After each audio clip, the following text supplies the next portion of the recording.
और सीधा रुख करेंगे इस वक्त की बड़ी खबर की तरफ। बीजेपी ने यूपी चुनाव की तैयारी तेज कर दी है। ओबीसी जनसंपर्क अभियान यहां पर बीजेपी शुरू करेगी। बीजेपी नेताओं और कार्यकर्ताओं की 32 टीम तैयार है। सभी 403 सीटों पर जनसंपर्क अभियान यहां पर बीजेपी करेगी। जाहिर सी बात है, किसी भी कीमत पर बीजेपी कोई भी मौका यहां पर छोड़ना नहीं चाहती और सभी पार्टियों ने अपनी कमर कस ली है ताकि हर वर्ग को यहां पर साधा जा सके। ओबीसी के लिए केंद्रीय योजनाओं का प्रचार प्रसार इसके जरिए किया जाएगा। तो बीजेपी ने यूपी चुनाव की जो तैयारियां हैं वो यहां पर शुरू कर दी हैं।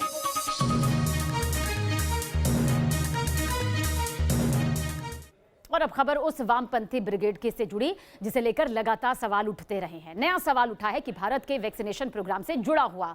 भारत ने एक दिन में 1 करोड़ से ज्यादा वैक्सीन लगाई।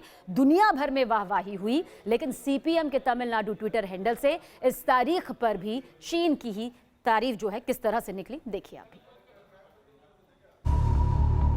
खाते हैं हिंद का, गाते हैं चीन का। अगर नहीं समझे तो इस ट्वीट को देख लीजिए, जो आपको बताएगा कि मजदूरों और अधिकारों की बात करने वाले लेफ्ट यानी वामपंथियों का एक और चेहरा भी है जो कभी कभी एक्सपोज हो जाता है। शुक्रवार के दिन हिंदुस्तान ने वैक्सीनेशन के मामले में रिकॉर्ड कायम किया और एक ही दिन में 1,64,032 लोगों को कोरोना की वैक्सीन लगाई गई।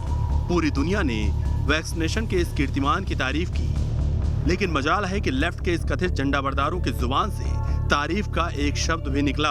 उल्टा उन्हें चीन का वो प्रोपेगेंडा जरूर दिख गया जिसमें उन्होंने दावा किया था कि चीन के 200 मिलियन लोगों को वैक्सीन लगा दी गई है। सीपीआईएम की तमिलनाडु इकाई ने एक ट्वीट किया और इस तरह चीन की तारीफ की मानो वो दूसरा देश नहीं, वामपंथियों का आका हो।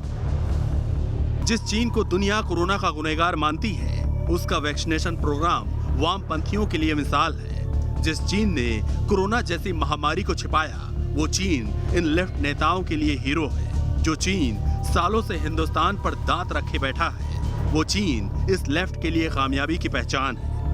ट्वीट सामने आने के बाद ऐसे सवालों को जुबान की शक्ल भी मिल गई। They have always been support of China and they have always been anti-India. That is what they are trying to prove.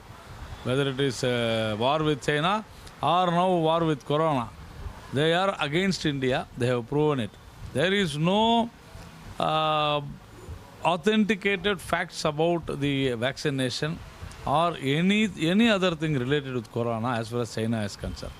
But these people are trying to hail China as a big nation than India, and as usual, it is expected out of them. They are doing it, but they should understand they live in India. So communists nowhere in India now wants to support China by degrading India.